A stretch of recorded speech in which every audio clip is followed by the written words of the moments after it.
pito GPS kai avale. Whalanglangi i he hauani o kui he malae a GPS kai avale. Tahai ni o ngahi ako i iki taha i tonga tapu.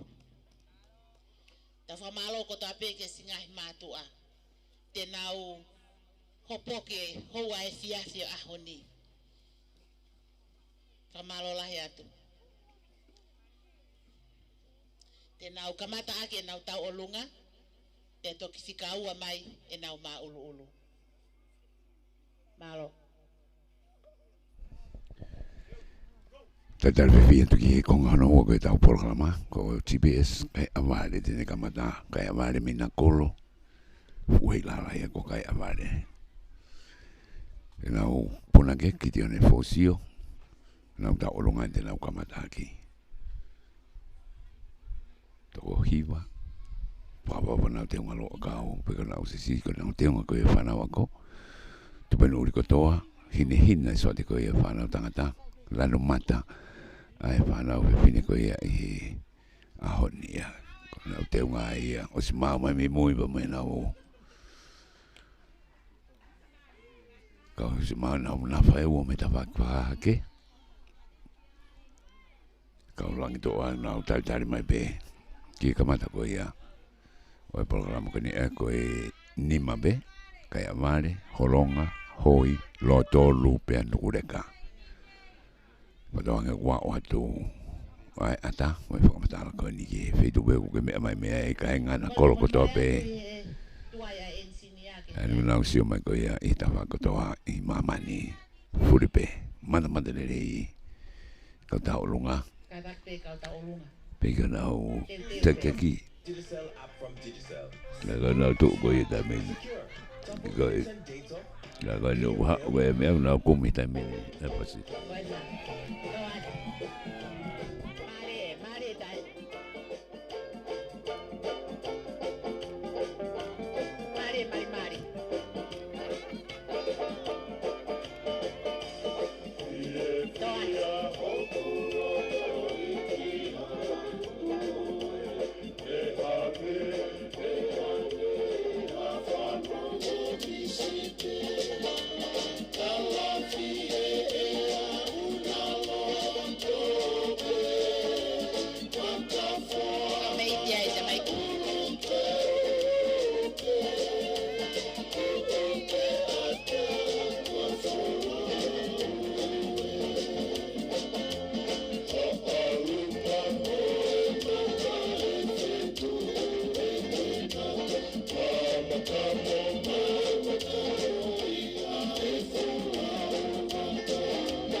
apito ko lava ia ai tau olunga me he GPS a kai avale. Te tau hoka tu leva ki he ma olo. Malo. Malo ko ia kai avale ka na upuna ke ko kitione fosio. Fa ko ia taanga ke malo ko ta ko ne rau ki sisi i tolahi. Fa ta ho ke ngai ia pilato ke ko ia I vai ake. Ko ta la rifiet modol.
Mare whanau.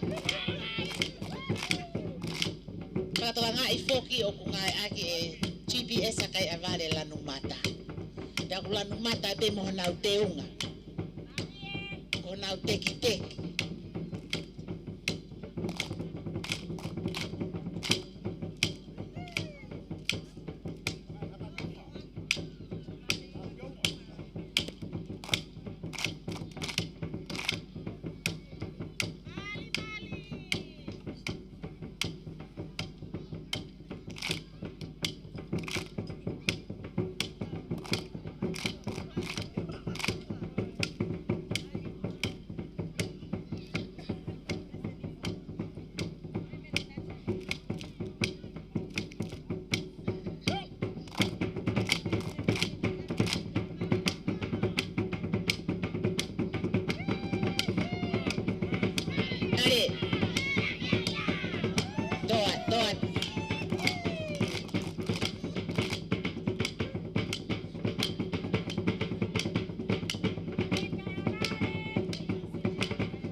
Kaya vale.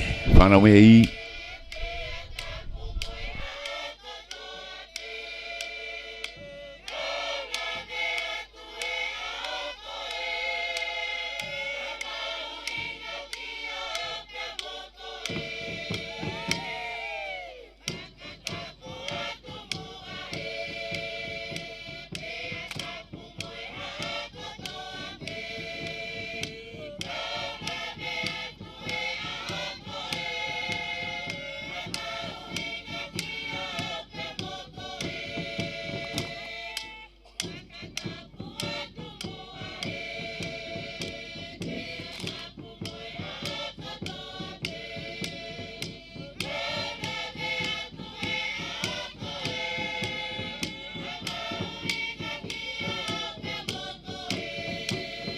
Kahiri ang ngeni ko holonga.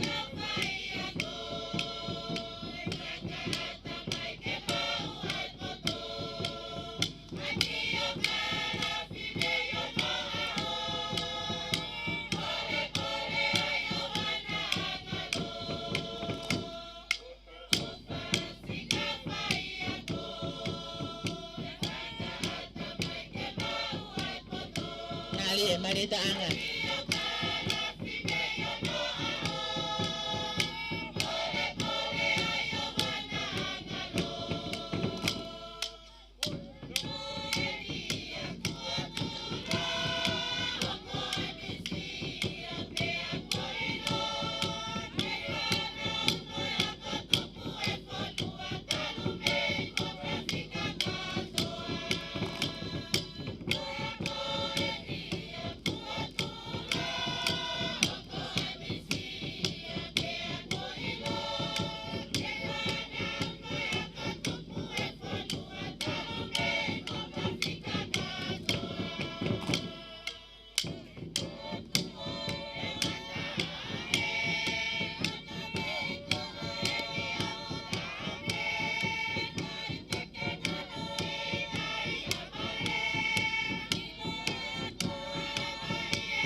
Mali taanga.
Mali tamai.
Malo apito kay avale eik falanglangi aho ko lavai ai faiva a GPS kay avale malo apito kata ke mo me ahake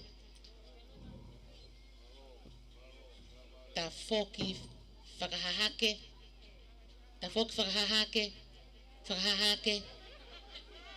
hanga ki hopo angala a koya luya tuai malo apito holonga kay Maria mi nakolo Como todo el Fue la raja y ko kai amare o I foki. I lo ke kai ngani kai ke la va tu na fai va mo na o puna ke ki jone fo sio tau hanga he ni ki kolonga. Ko kolonga o ku hoko mai ni. Kapau ke hena holonga. Kai ke wa kai i ngawe mai taha. GPS hoi. Ia ko hoi. Holonga ku hena holonga. Ni ku fe ke naki. Pe ko e ha be koko. Ko e dili foki e programa. Ya fe to ka ki ai. Sai ka taki a hoi. Ka mole hoi ka pau ko mo tole na ko mo imui na te wano foki ni ta mo wa. Mo leva i he taimi o holonga. Ki he taha pa mole ko programa o ku u ko holonga i he wa. Pa ba ha. Holonga pe. No dili ko ya programa. Pesi. Hoi e o sma mai na dolo. I tu ko ya. E lili ko ya ane nai na e to muy mai ai ta ta lunga ya. Ko ale va e ho wa ko ni. De ko luna o.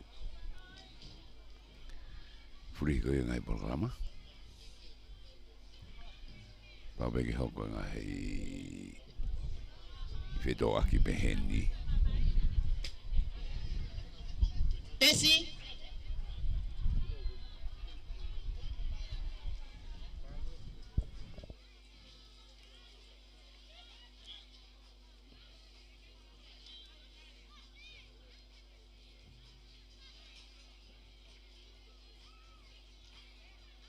Kataki Elisabesi pure ako hoi kataki o mohu ale vaheni Malo. Hoi ni taki mai mi mui malai.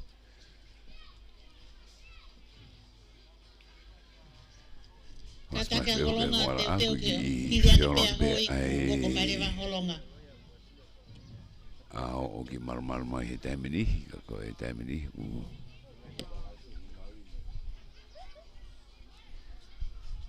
na o la kama ge tamini tu ben uri ai fana tangata tawala lo ke hang siska kala so de hina to tek hina fana o fine na o te ngata o lunga ai konga ko yo na mu mai pe tu ben uri be mo to nga ko ya fana o fine so de hina tawala lo ke be mo siska kala GPS hoi ko ia te nau hoko atu he whakahoko e nau tau olunga pe pefok he nau ma olu i he hoa koe ni tahaine ngahi lau tohi i iki i tongatapu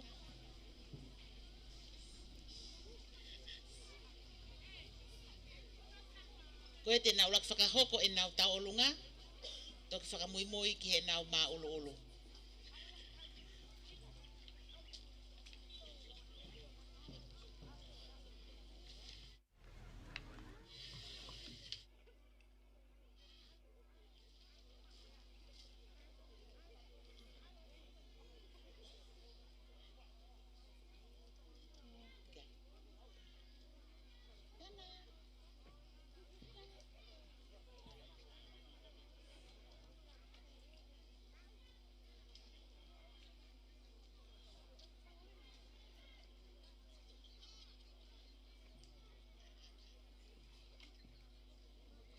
Kamalo at singai matu at whanau si popo waki mai e whatongia aho. Koe lawa ngai whatongia i ho mo toko ni mai.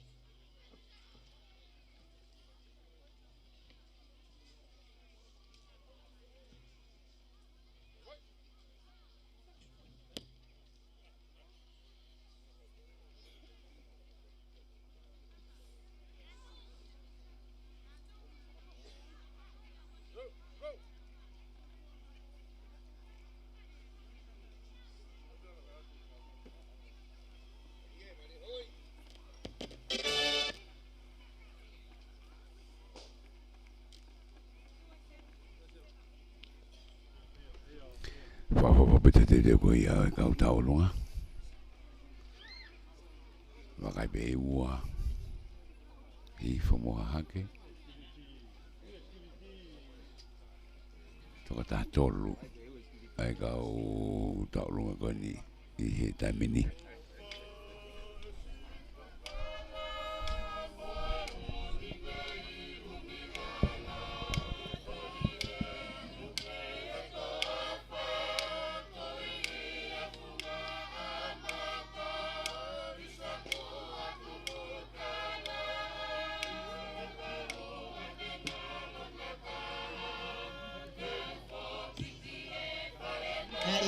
Mari whanau.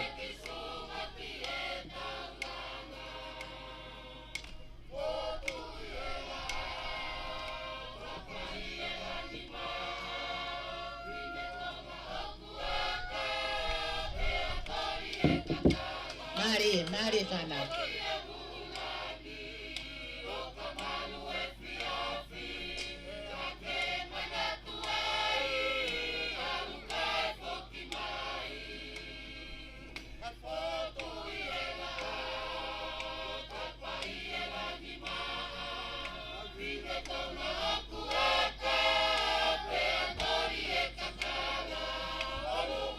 Ko te unga foki o ku ngai ake I whanau ko inyo nau whai e tau olunga ko ni ko te unga kakala.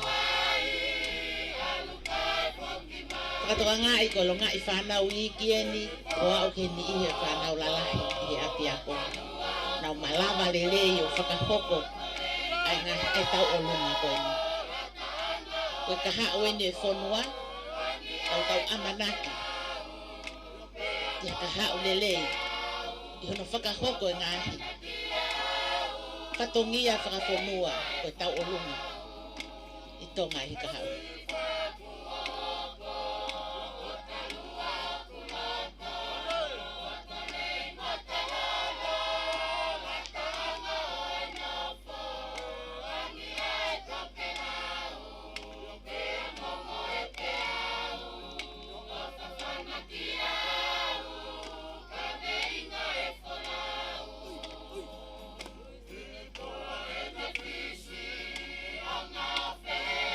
Mari whanau e taurunga.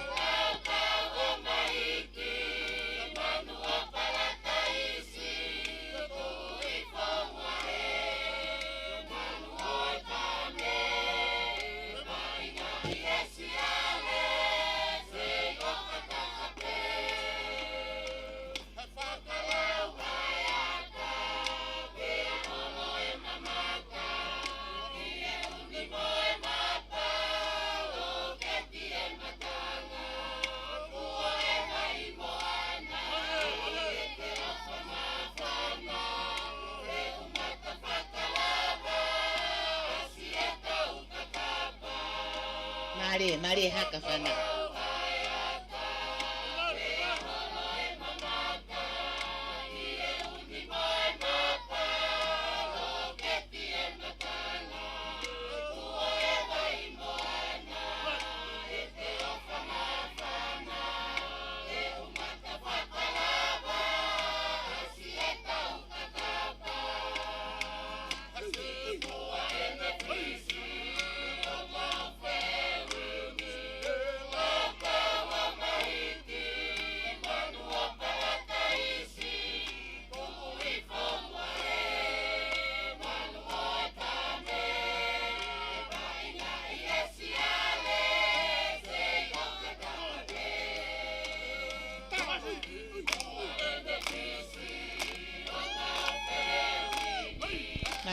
Kau tula whana ni kuna o hawa mai la tō. Tō ono.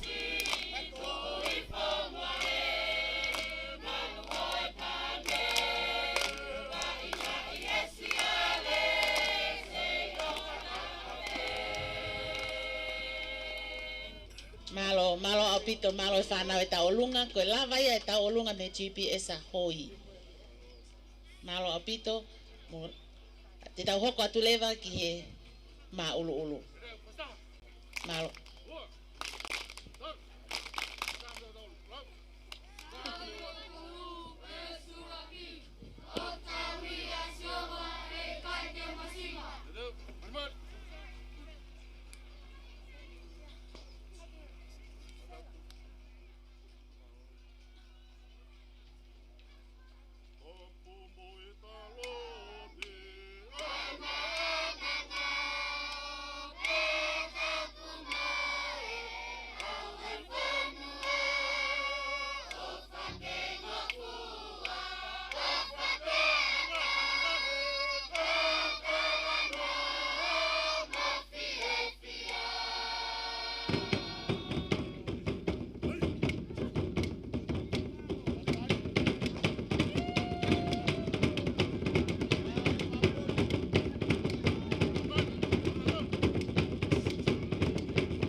Are teki.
Malo ai rewa hoi ki osi. Malo.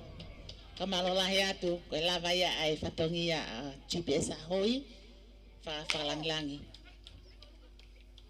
Koe whaiva hoko, e hoko mai lewa GPS a holonga. Ka hoi, kataki, hanga whaka hihifo. Lua e whaka hihifo ai te.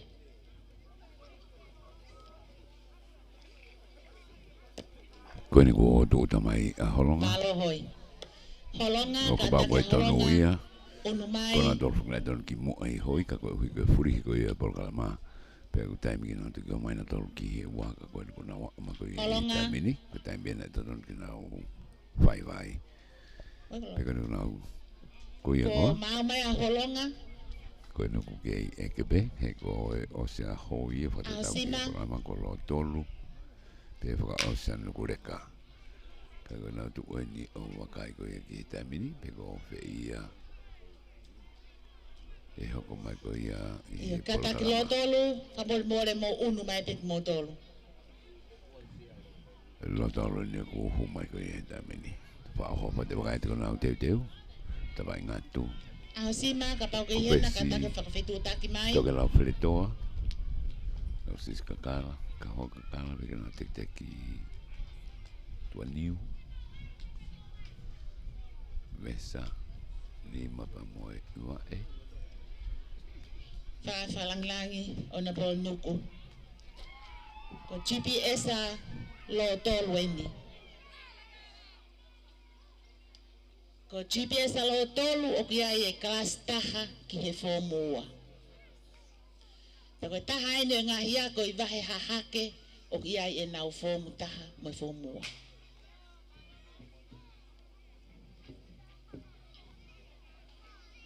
Aia i he whaiva koe ni whakatonga i atu o ko kau kotoa ai klas taha ki he fōmua.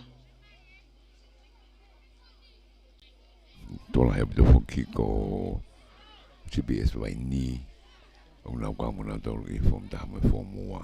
E na nau ka muna e na enge ka koe ni ko. Malo pulea ko whaia ko pe isi ngai mātua. Uri tupen uri kotoa.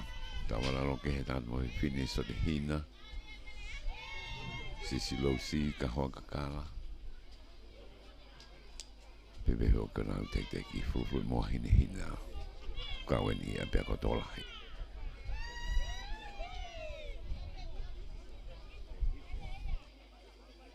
Koe ni ako nau maamai peki nau kau lang tua kau whai ako nau heni. Whalangilangi. Whatawangai. Ko wap lele atu. Nai tō tā uai ai whaia ko taha.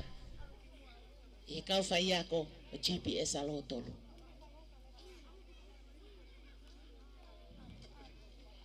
I whaka o singa e tauni. Ko nau i heni kotoa. Kalasi taha ke kalasi. Fōmua ke whakahoko e whaiva. Ko tūtu uni mo e whaka amu e potu ngāwe. I hono whakatolonga mo no pao tolo aki. Ulunganga whakafonua. Ka kono ngahi whaiva whakatonga.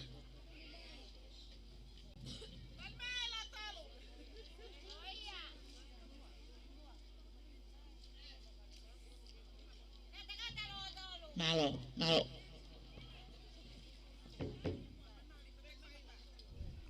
Whatau ki koe honi ko moni ka whinau. Kani speki tā. Pule ia e wahe hake. Whanau tau lunga e ni. Ngā tū pepe poki ki hono. Tuko ia ai. Toke lau wheletoa. Ai ko pesi nau ngā aki.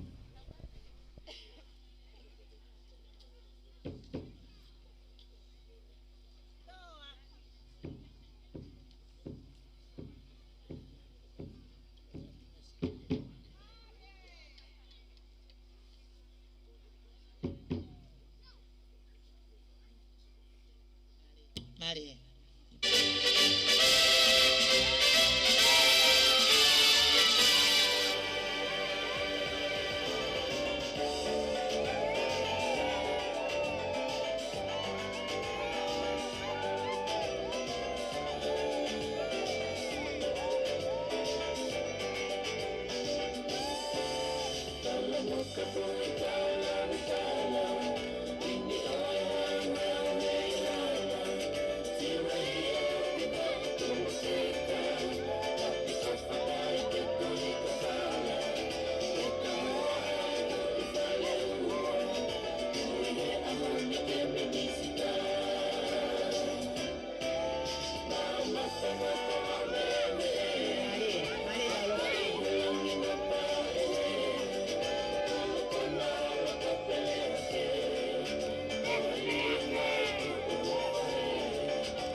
tahi ne tau olunga, ka malo lahi atu. Koe lawa ia tau olunga, a GPS a lo tolu.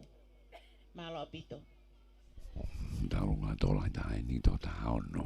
Tai. Tō hiwa me mea ko fulu e ka taurunga e nei, tō tahao no e whana koe ni unau ka wai ki taurunga tōlahi.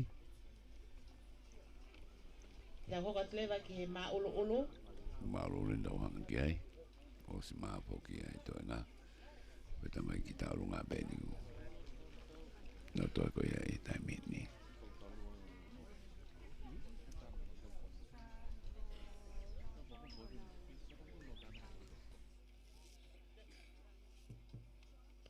Ka malo lahi atu kau tahi whanau. Si mui mui holo he whaiva e whanau. Lang lang ia e whakalang lang e aho. Kui ko mo pou pou mai. Ke polo kalama e potu ngau e ako. Malo.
holonga, katake holonga, katau koe mau, hoko mai he tua o Lotolu.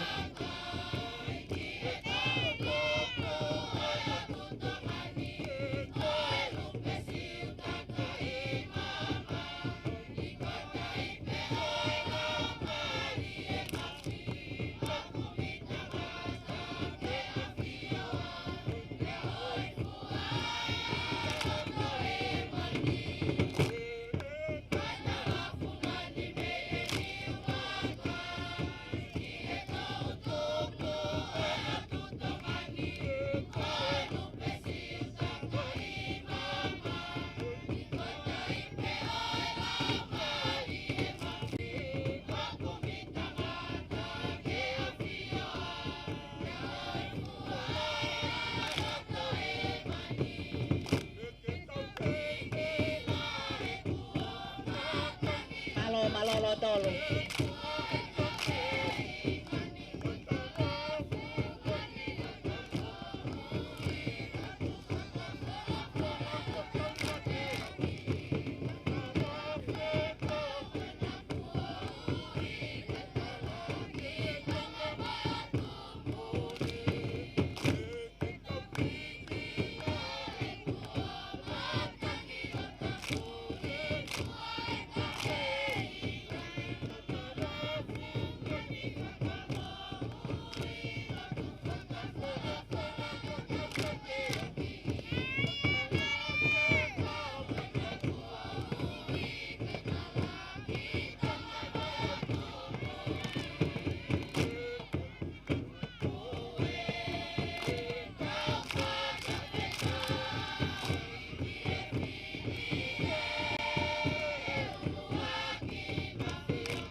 Mafana e pure a koia a Lotolu. O ara tua tok mai nafa a holonga. Kau mo ye. Ta ulunga pe koia ta whaage fia koia. Ma ro ne whanau.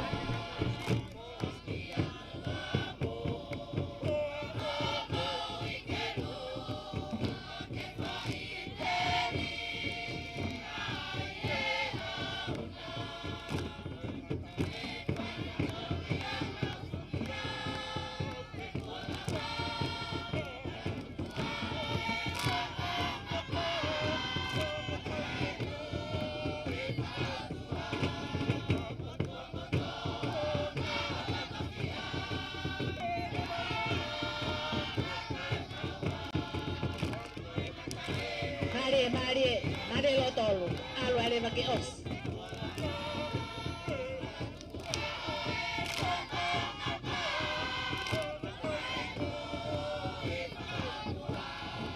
Malo.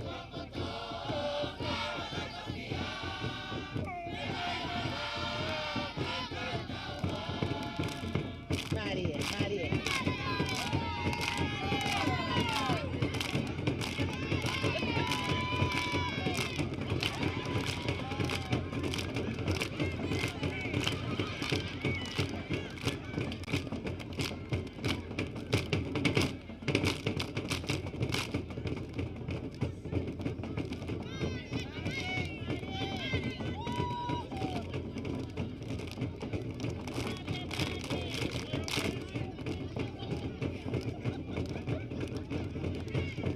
Kei mafana pe pure a koia a Lotolu. O sua du na fa koia holonga ko na ku feta kai mai ai.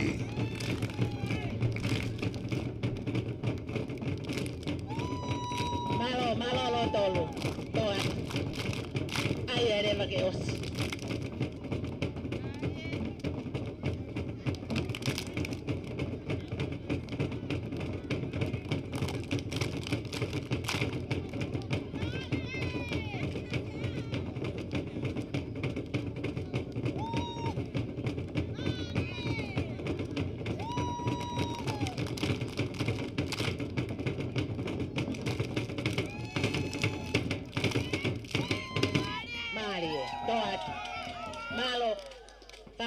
langi ko lava ai faiva a GPS alo tolu.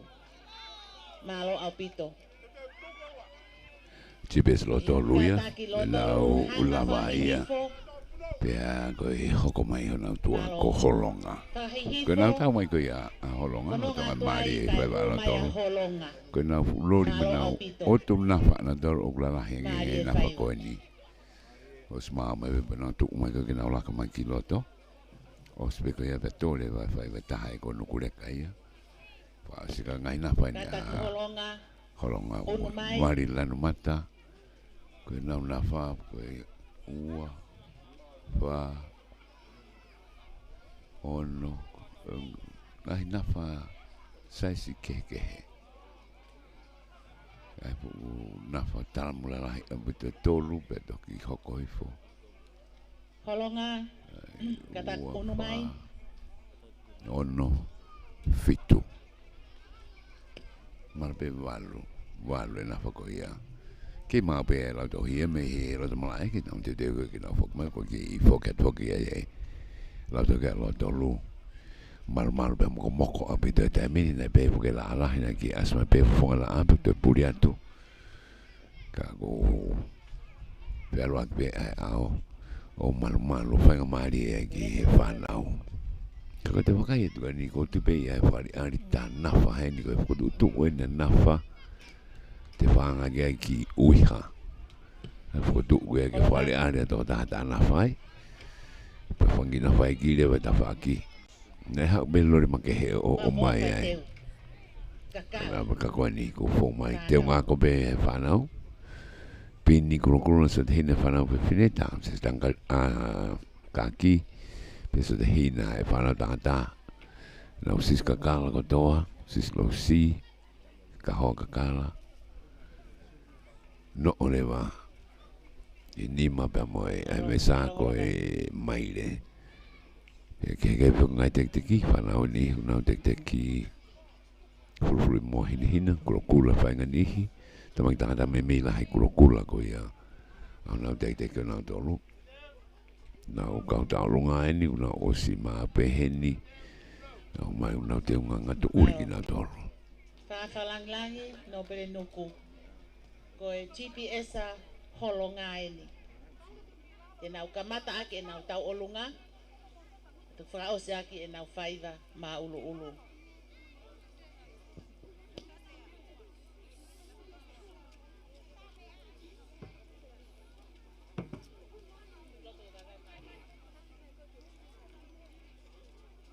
E tapu kene ngai la to hiki. E wahangani. Mata lere i teu ki ta runga e whanau pe whine nau tau hiwa pe hong fulu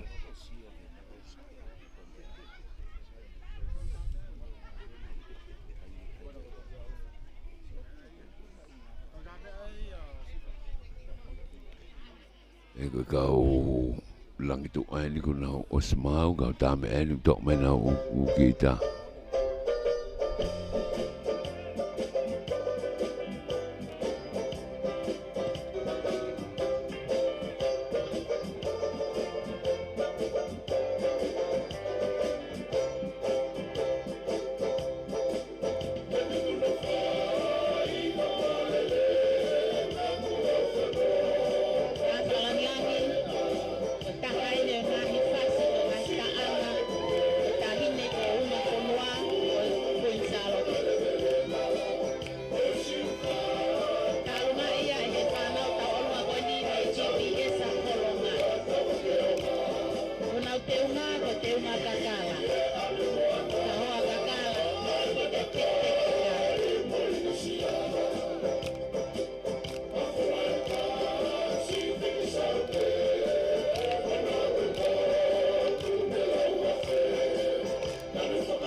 e ta'alonga. Koe lava ia e ta'olunga ai whanau.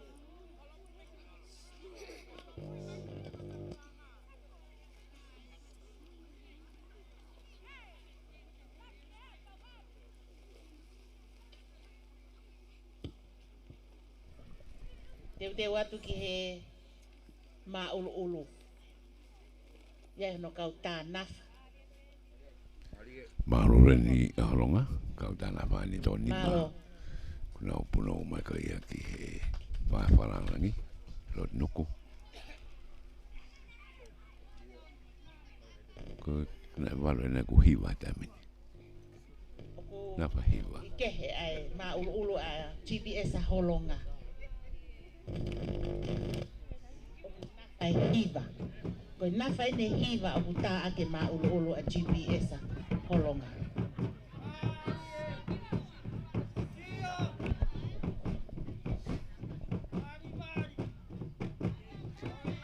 Wale ari bukai mai tahini e tāna whakoni ku whabapa mai ki mai tanga e tamini. Na whanala he tolu foto uko ia i tapaki. Tipis holonga.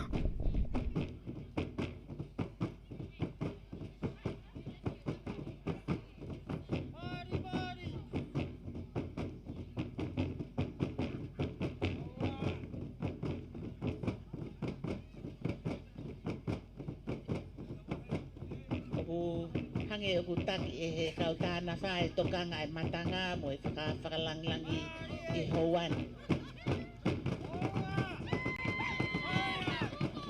O kehe e. Gai hono te whine tā nafa mono kau tangata. Ke nau tā e nafa i hiwa koini. Māre holonga. Tangoto tek whaiva holonga.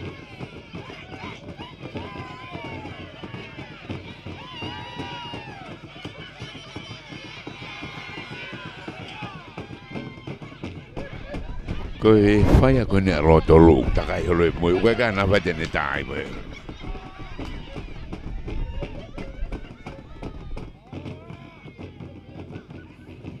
Whawhalanglangi ko ngahi nau pe e whaiva mo kātoanga.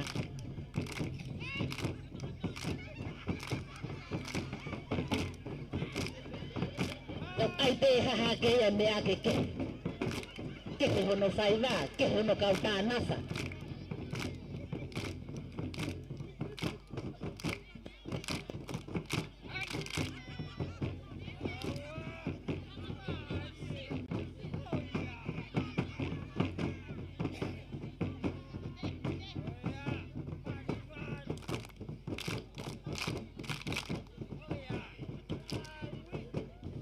Tani tuai mai a holonga ko teu e nafa. Ngalo holonga.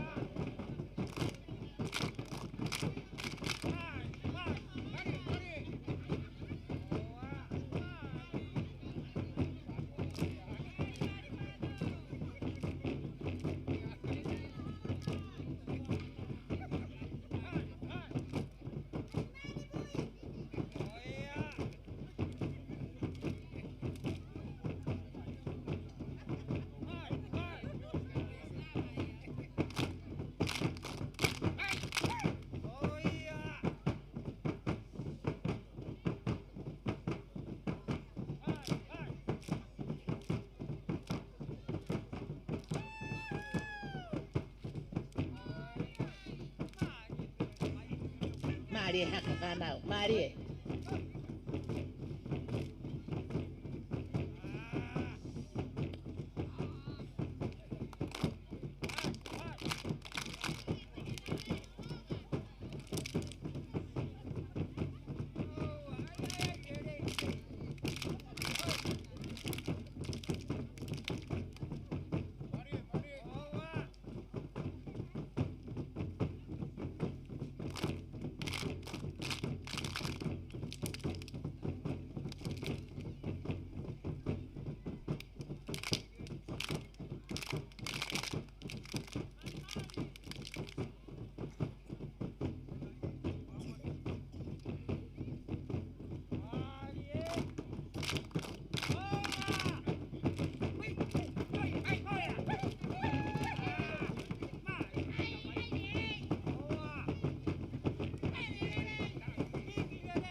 Mari taanga.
Maria, Riva.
Malo.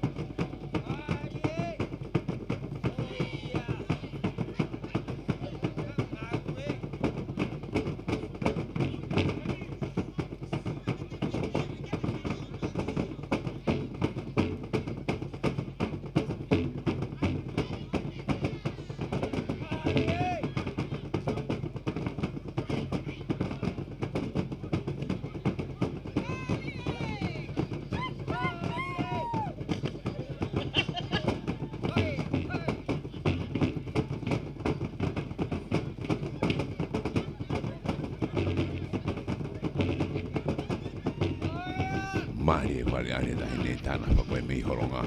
Koe pura ko ni a lo toru me no tua.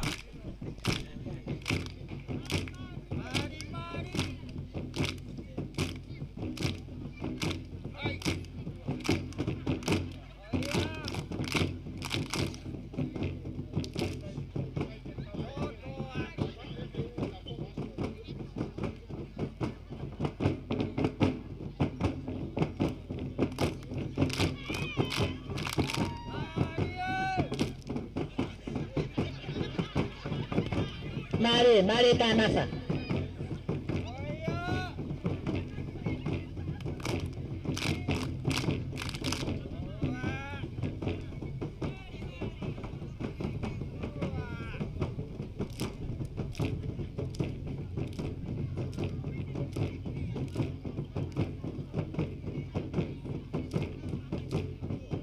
Malo haka fanau. Ayere vake os.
Mari fanau.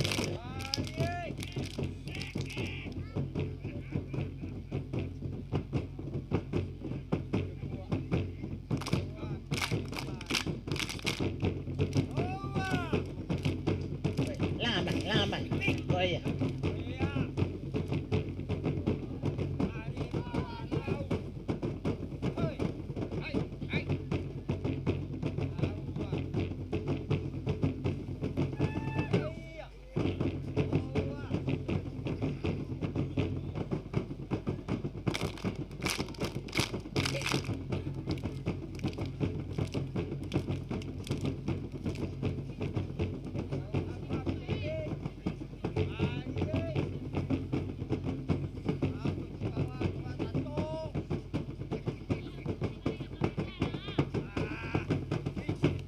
Mari.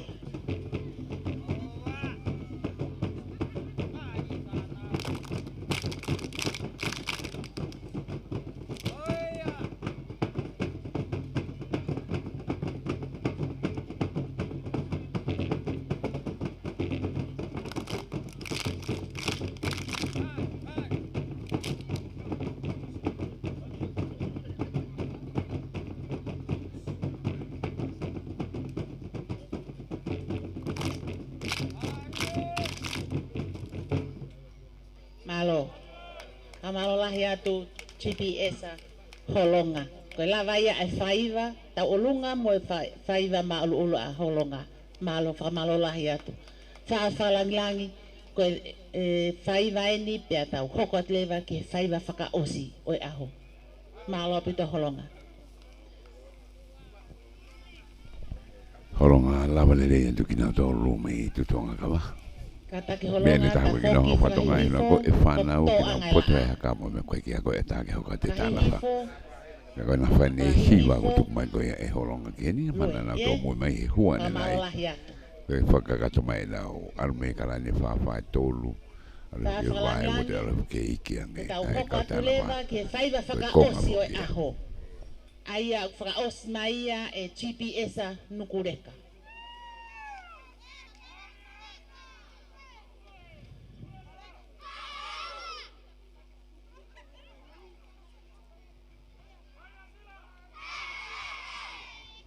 GPS-a nukureka kataki unu mai.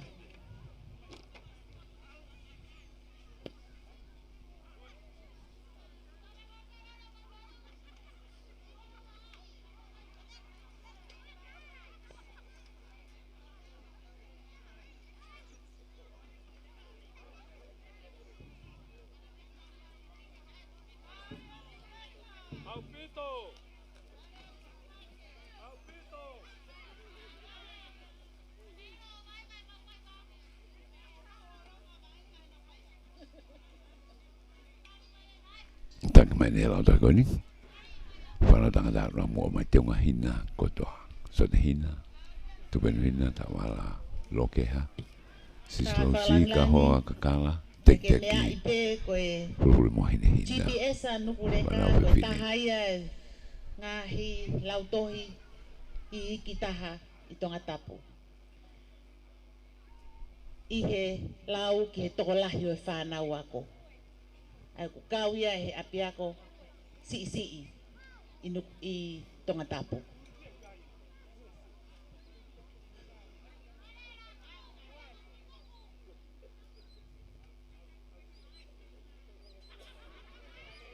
Ko le ati singahi mātua tai whanau, kau whai ako, ke mou ki lawa i whai mua hena, kai lewa ke koe ne ose ne tau whaiwa ka tau sio ki he ngahi ola o e tau whaiwa ka taki.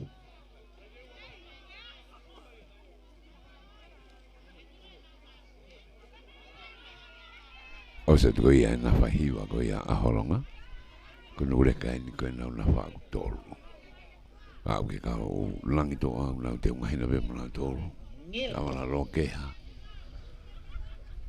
ka hoa ka kala ka hoa li pu to lai ko ka lang to ai ka na whanau ta lunga ni to fitu na te unga ngatu uri be mana tolu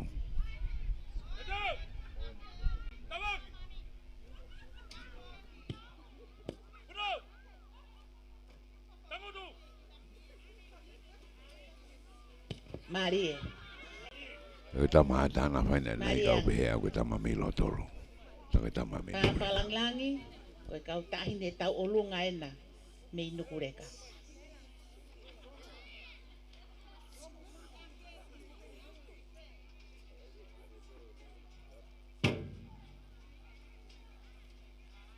Ko nau teunga, koe teunga kakala. Sisi mai le fungani kakala. Kahoa kakala. Oku ki asi kehe foki ai whanau koe ni. Ki ngingira kehe lolo kau mirimiri.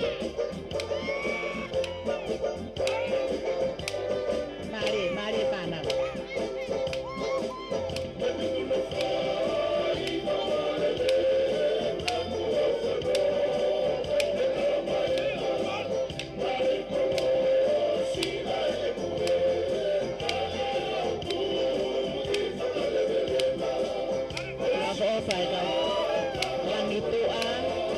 Kau whai ako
Kau tula whare kuna wanoa ke hakataha pe mona tolu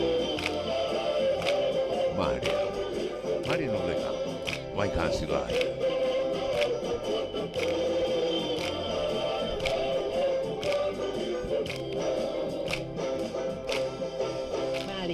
Maria Malo opi te ta olunga ofa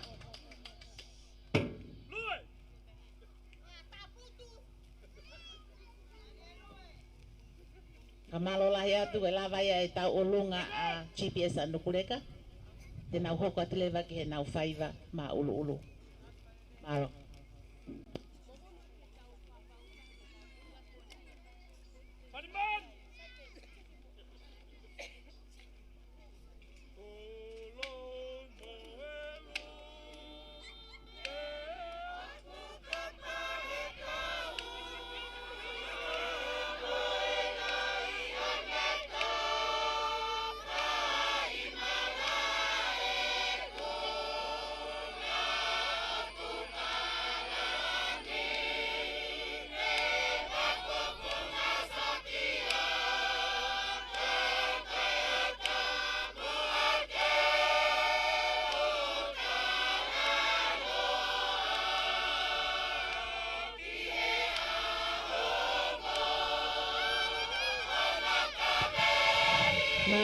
Marie Hiva. Marie akai Hiva o te nau awhi mai kau whai nā te mua.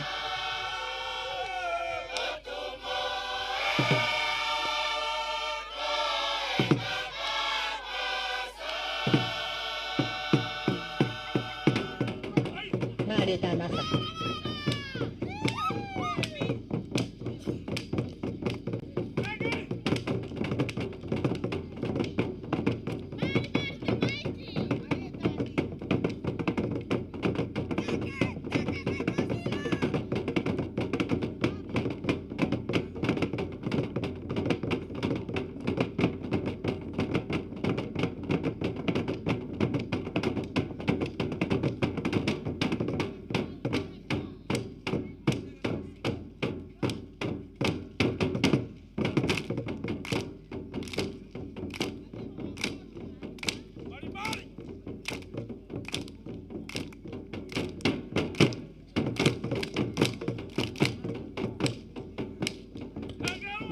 Marie tamai ke puno.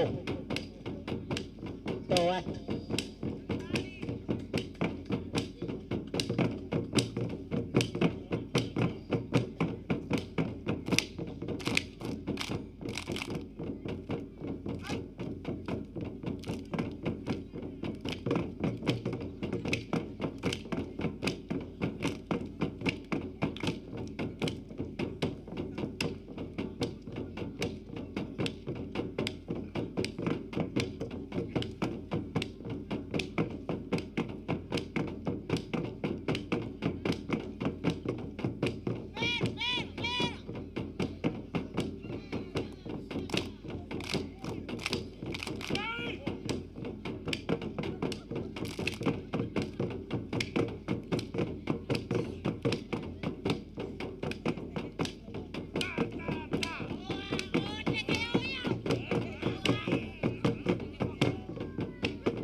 Marie.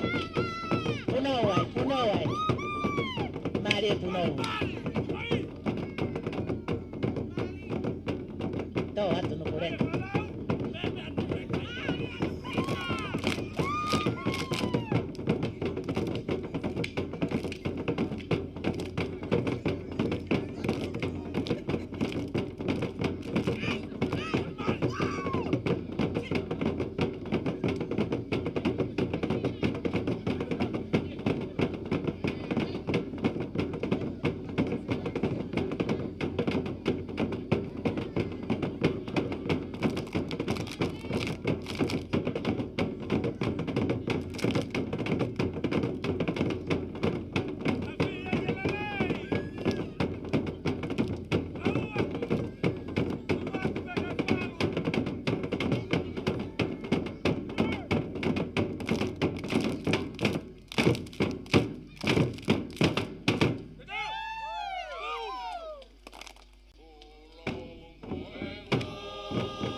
Mari Fau.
he os.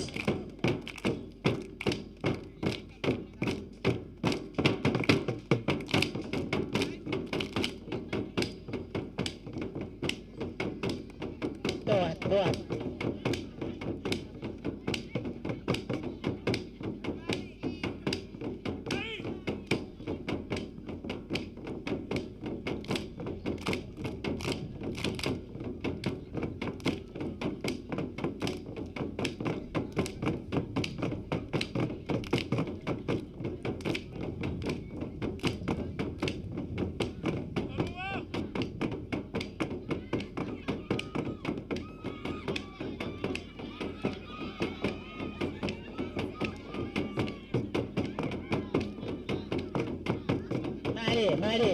Mare, haka whanau.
Toan. Mari Nureka.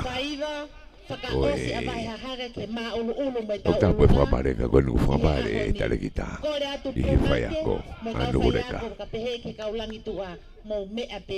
Mari e whoki ue kawaini ai ki tamasi I e tāna whakoia. Malo Nureka. Teu kore heni ki hataha o e kau. Whakamau, malukava. Pamore mua ka ke whai mua ha tala o e katoanga tika uluaki o vahe hahake I he ahoni.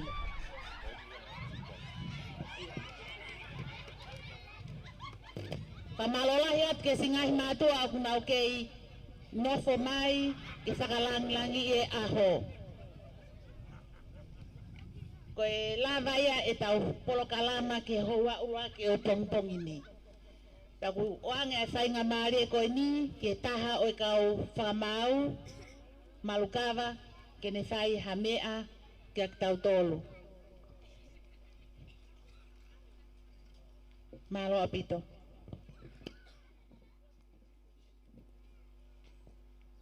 Tapu ki he hautairi wa. Ko tau tamai ku he wani.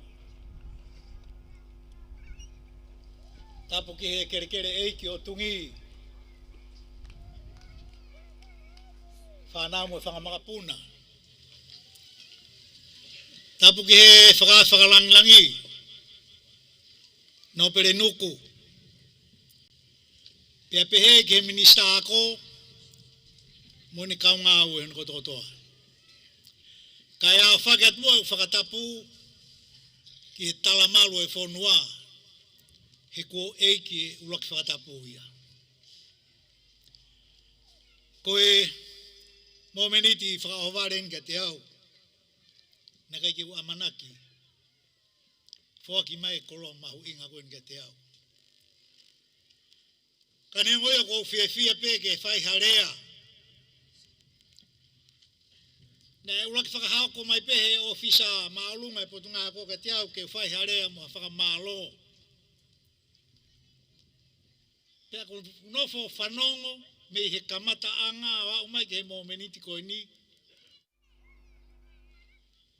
Pea o whakakaukau, ke ula ki whai muha tau ki kalasi he haua koe ni. Pea toki hoko atu e kurea. Ka koe kulawe i kuo fufualoa e mea hou eiki. Tuku pe he e hano whainga maari he aho.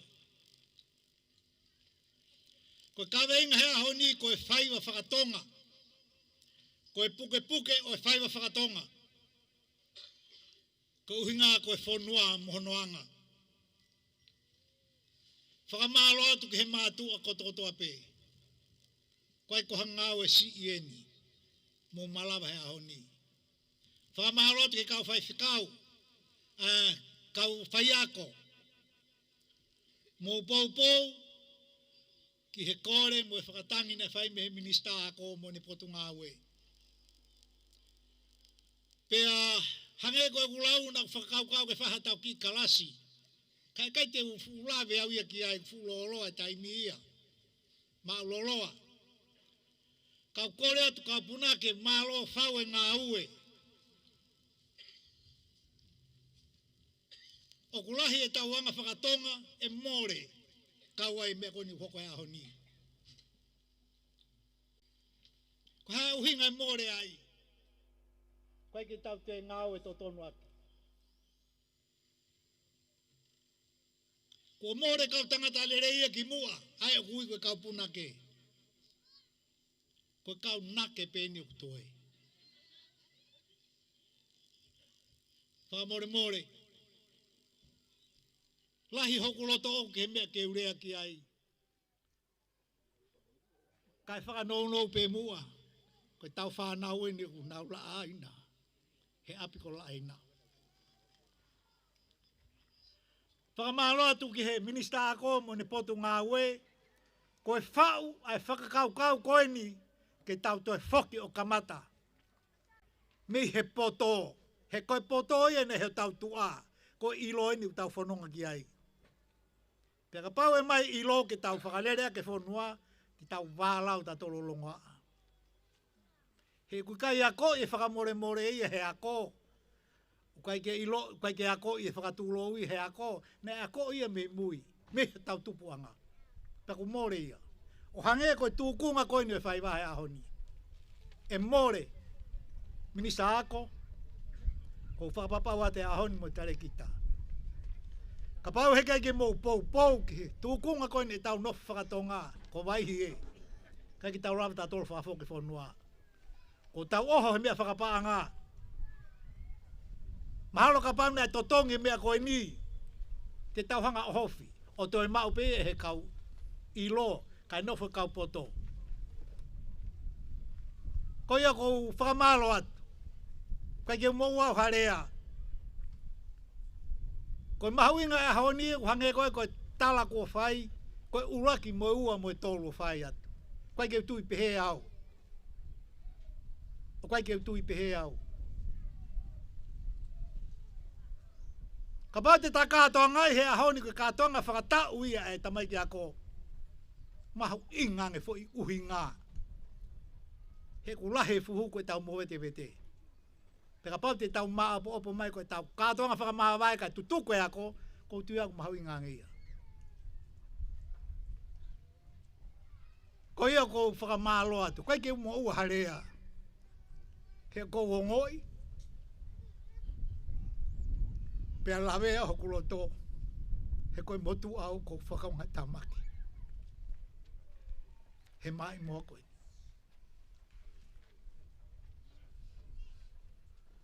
Pea koe kia hakure o ke whonua. Ke whange ko tangata aiki whai ako, pe ko hawhiwhine whai ako. O koe ne kakai ke rea ki ai. Na amo ngahi rea kua whai mei mua he houa koe niwa mai ki he ni. O ko kei halape. Ko hai tene whakatontonu.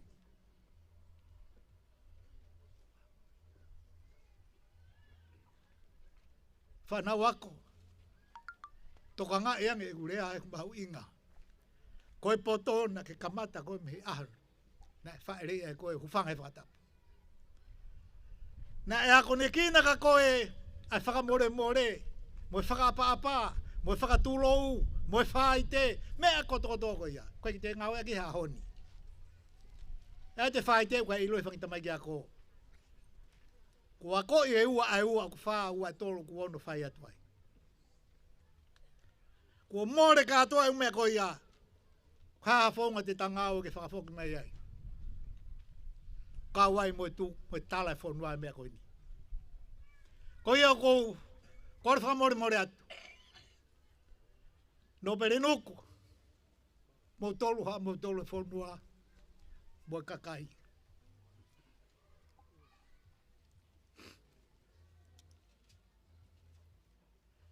Te mau kei whia ngāu e pē mai whonua o tu pou. Hina e pehe pē mau whangakui me whuoroa. Ngāu e, tae hapentaha. Ngāu e, ke auha.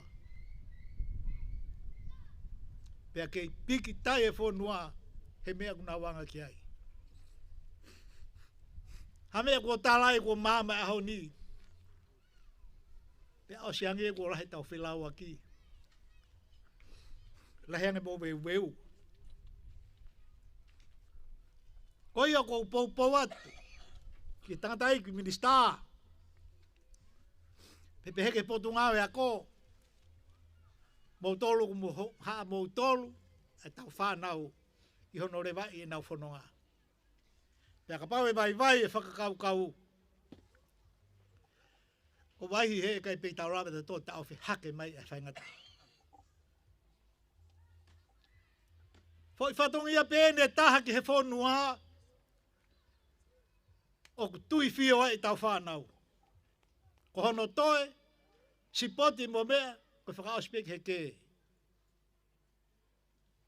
Ko whatongia koe ni, whatongia i o ku mahino ki he whae mo e tamai, e kau ai.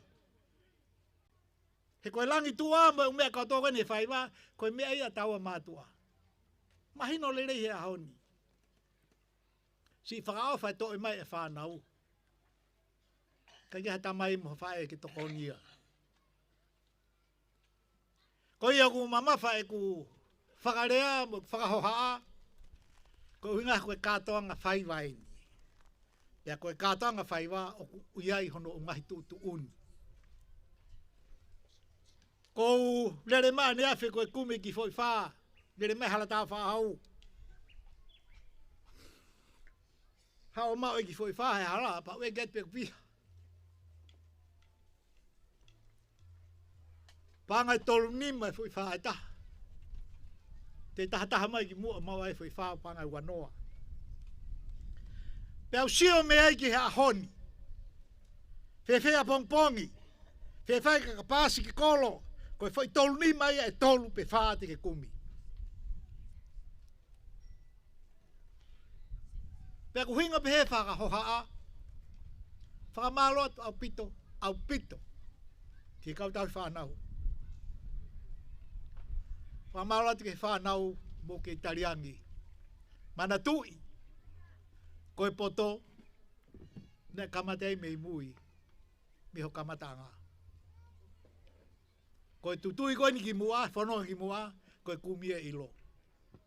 Taka te ke riake poto. Te ke he koe hengau e ilo. Ka pai kai totong ko ia kai te lawa ko whahengau e. Ko ia ku hinga pehe e kurea, whakamore atu ke ki mautolu. Whakamaharo atu ke kau whai sivi. Ko kai ko hangau e whai ngofu e whai sivi. He ku whia mau ke tau whia. Ko ni tala pe o lai ku tau momoko tau tolu. Whia no whenga e kau taki he upoto ngau e koe ni, ta wha koe ni ke whai wā. Ke aipe mua ko, aipe koe kātonga whakawhia. Ukore mai a koe hono pure mo hono taki mo ngahi tutuuni. Pea saipe ia, whakamore atu. O koe mau tutuuni atu. Ka tau sio ki ha mea koe e toko ni ho tau whonua. Ko ia ko ngari fulolo e kurea ko whakamalo au pito. Whamalo ke hau eki ke sea. Hene kei whakalangi o e ahoni. Pea whiunga pe moia. Ke mea hei no fuoloa, ke lawa kātonga. A mara te ke tare ki tāpa, ni kau ngā ue, mo ngahi ngā ue lahi. Oski a berenga, tau whiwhia hea honi. Ono whakatoa, ka kua hataha ku tohe whakamāroni, e ko kore whakamore more atu. Ko ngata ngai, ai mea ko lawe i o whātua pita ki motoro. Maro. Malo heni ki a Malukava, i he whakahoko e lea me kau whakamau, pea wata whakamalo la. At hene ai kore, Eik Minister Polisi, ka ko Honorable Nuku, ko whawhakalangilang ia o e whaiva o e aho, kene whai mua toha koloa, maktau tolu e huani. Malo apito.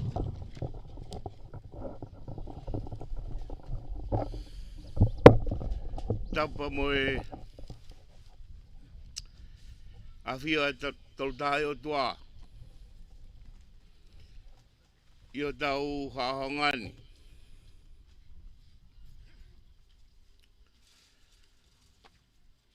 Whatapatu ki he toa i wae papua. Na hifua ki ai ho tau tala whakawhonua. Ia e o tulaine top tapu. Kau halauta mo kau halalalo.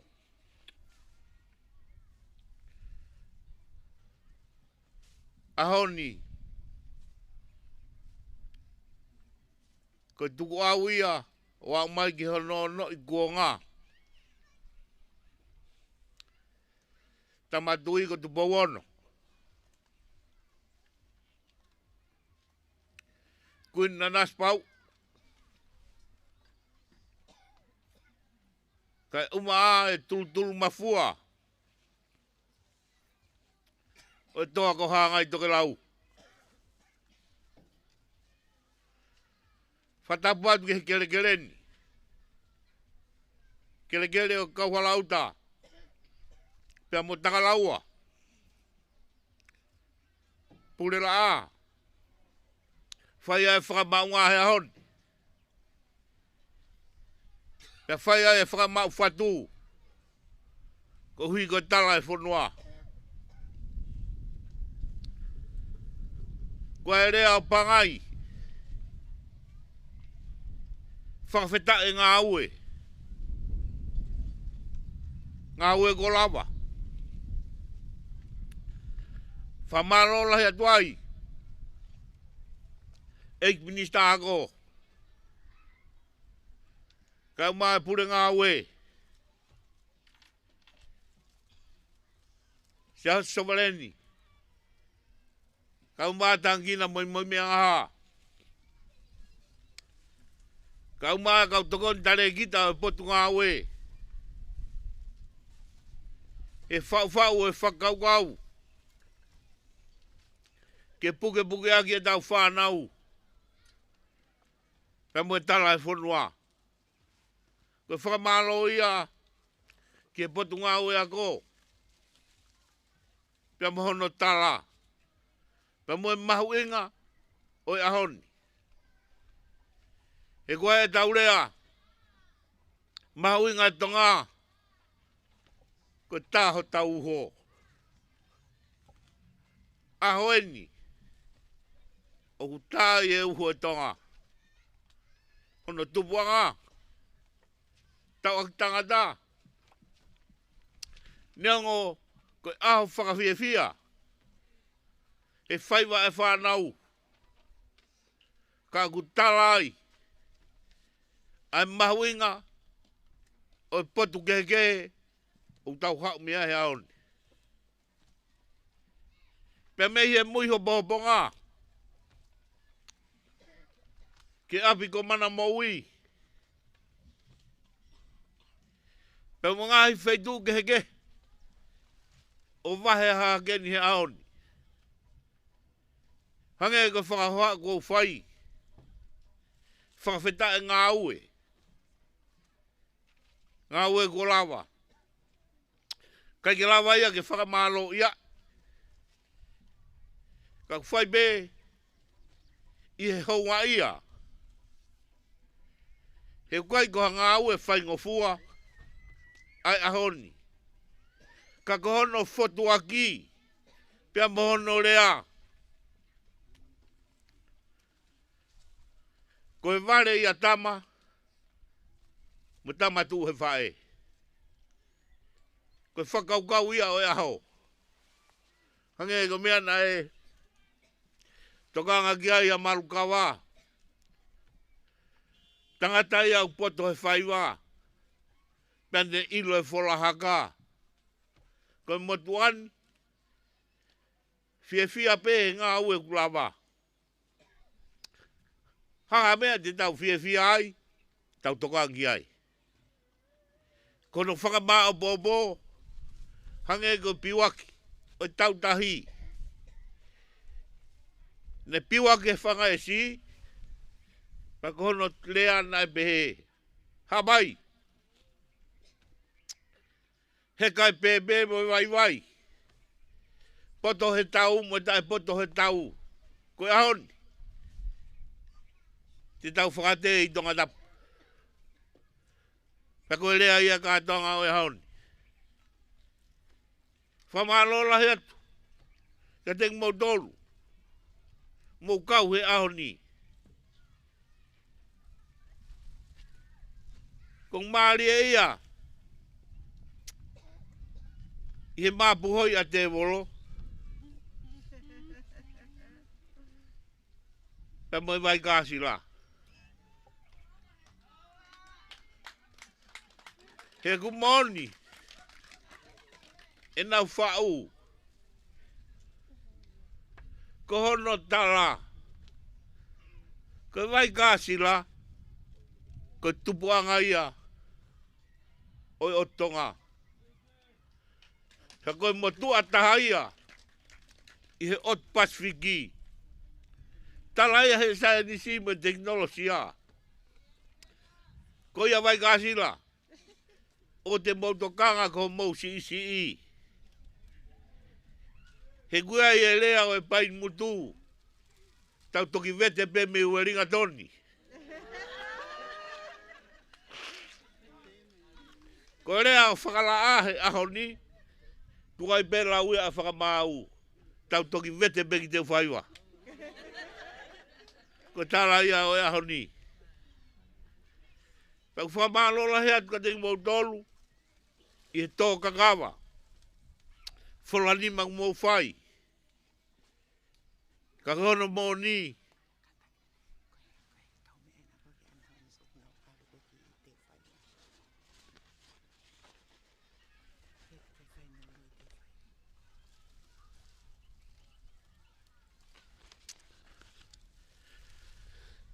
Nai loa e kurea. Ka kono te o mai koe ki whatongi a koe. O kange ko mou tāfu ua. Ka kange ko whahohane nai nureka. Tau toki vete pe ki te whaiwa. Tala ki he tawhi. Neongo ho mou hue iki. Mou whatongi a tupu a he whonua. Aho e nia kātoanga. Tak tala hono tangata. Tala mono punake. Pea kupehe. Ai whakahoha o e ahoni. Ma uloloa. Ko mou whala a. Ka ke maua mea ia ke whea waki. Ka tau whanau nou pe. He kuo whakahoko mai. Pea mei he. Pure ngā ue, potu ngā ue ako. Pe ko sivi ko ana e whai he kau sivi pe ko ne Filipe ia ai potu ngā ue. Ko mea kou hoko o kasi mai he ni pa tau whiawhia ko toa pe ai. Mi he mui hopo ngā ki he ko hai alo whawhonga i tau tolu. Ko tau whawhonga ia. Pa tau poupou ko toa pe ki ai. Ko mea whahoko mai. CBS a kai avale. O CBS a mapoi a te volo. Pa mo CBS a la pita mo tu ataha. Mai ka sila.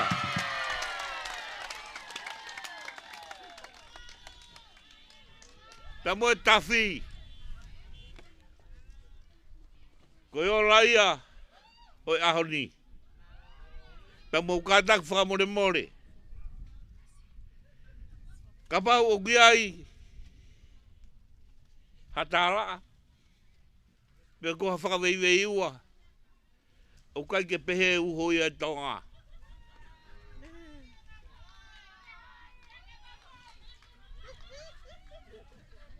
Me tau fie ai. Ko koe, au ku ke tae fie maari e. Toi hau ko te tātu oua. Ka pau kua hatala. Ka koe whakahau ka tupe whatongia na e whai. He kau whakamau. Whakahono o la ia. Tau toki vete beki te whaiwa. Lewa malanga. Kau tatawat. Adona Kamalo, Minister Produce, Honorable Makoloa, ko ke toku mai mai kainga o vai hahake. I hawani o atu na kore. Kia Enes Vatvei, ki ne whakahoko angia lia whakamalo. Te atoki hokat ke whai whekau. Malo apito.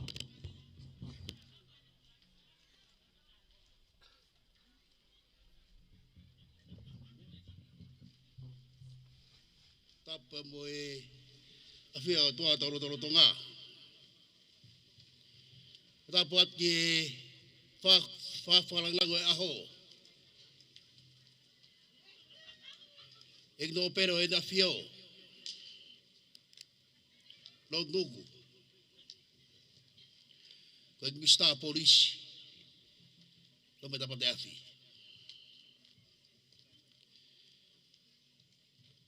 Wataga mua tamai o kini. Ke hufanga mua he ngahi tala whatapu no peku o se au whaki kere e kini.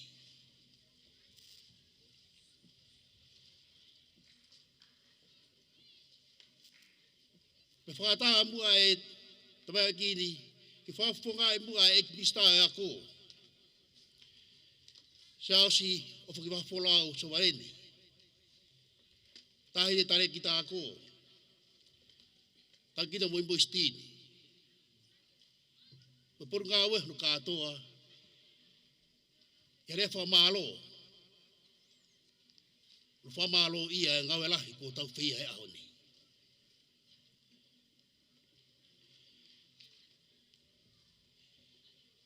Whafalang langi. Malo mua ho kei maa ho me anga.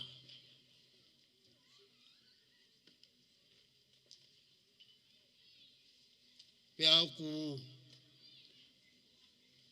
whai vai whanau mo whia ahoni i ho kei mea, i ho mea anga.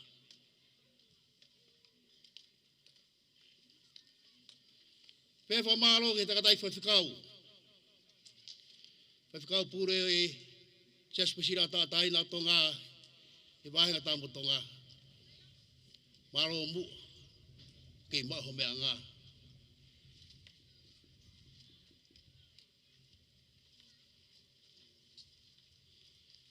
Pamaloat ki he ka whamau. Malukau. Boa me. Al whanwhanua. E ono whamau a e ngāwe. Māngonga ko whea e ka pure ako. Ka whai ako. Me mātua tai whanau. Ngahi ako anga.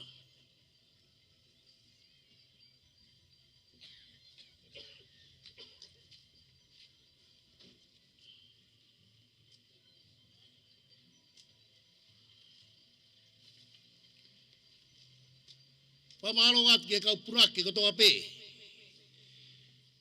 Na mo tolo ngai fatang. Fafas. Mor fahak. Kumamata he ahoni. Le mari e whai e whanau. Pea tau ho tau langi.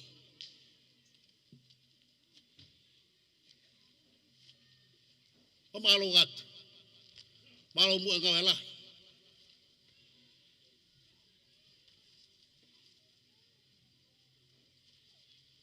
O malo gatu ke kau pure aku kotawa pe. Kau whai aku. Mai ta whanau aku.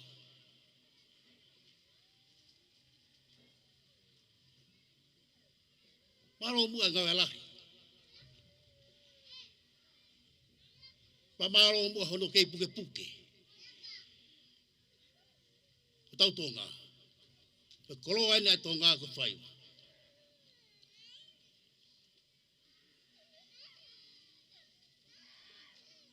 Pa malo aki kau piti e kahi piti e ko toa pe. Ka pasteni. Una kau me bipa. Malo mua hau mou kei pou mai, kei pure ako ka mai ka whai ako. Kane tae ou ha mou pou koutui, i kei ia, e whai wā ki tunga e ahoni.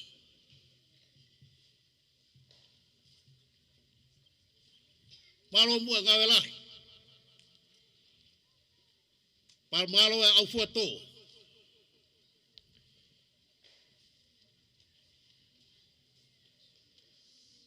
Pek fie tangata ike e mista ako. E mea atu. E maari e whai wahe ahoni. Malo mua e whola haka.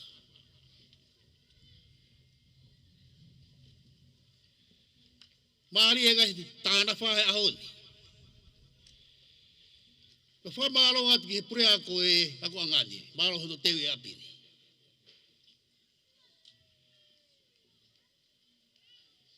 Pa malo te mea kotoa pe. Pa tau wange ke mauiwi. Whakate he otua haiwilahi ke mo tolu. Ko hiaku whasa singa tau. Mono a kenga. Ate tala muru. Pa tau wange ke mo mau. A Christmas fia tau koe ni. Wa tau fu o. Pon kres ia le reba malanga kau tau atu. Malo apito, ko lava ia o lea whakamalo, atuhena. Ai kore ki he whaite kau, po hiva loto ahea, ke ne whaiange ai loto, whakaosio e aho katoa ngani, malo.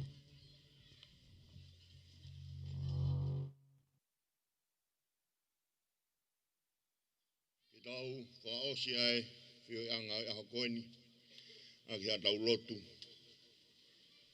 Mau kau ke whakamalo ia ai tamai alo lau marie. Kau ai ka kai o langina, kau mo mamani furi pē. Whawhita i atu. Anai kai o ho kau mai. Kai ke mau i kōna e whatongi e aho. Māloho whakaivia ai ngahi tu unga kotoa pē. Whalangi o aho koeni, kau maae, kau whaisivi, pēke kau punake, pēke whanau, kau maae, kau tohi whanau. Ko lava e whatongi a, i ho kau mai, o ke whake evi mo loto, le lei ke whai ake ai kātoanga e aho koeni. Ka pau kia ha mautau nou eki, whamore i angi mautau.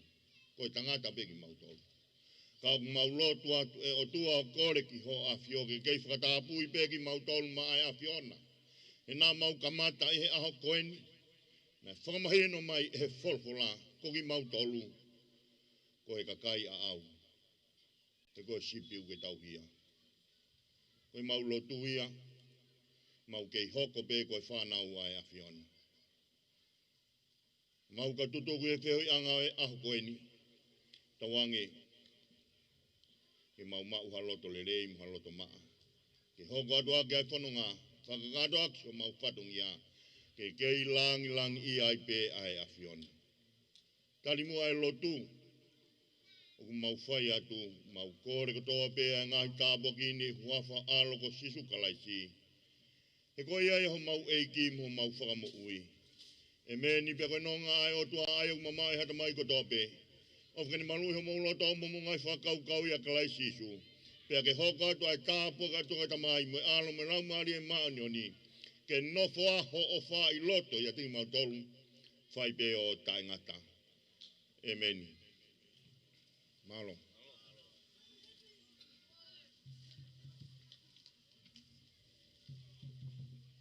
Whamalola hea te he lava o e kātua. Pe koe kakato ia e tau programa koe ia ulua ki konga ia o e programa vai hahake. Ai koe apea koe ia e taha ua i honi toi hiwa ki a pongpongi konga ia hono wa. Whadongi ne ia o atu ki e whitu ue mō mamatma ia ai. Mō whanong mai koe ia ki he ngai programa koe ni oku whakahoko. Ai ko fua motu. Kai aware hoi pea mo nukuleka. Kona tolu e mehe ahoni ko whiri ko he ani. Wa te whamaro mo tau tato kilonga ki a pongpongi. Whafonga te kau whaifutangi a mei. Api koe ko whala a. I tipe sa mua. Kia tau koro paula tong fasi. Suni e tau alupe. Kau sa solaka. Momea.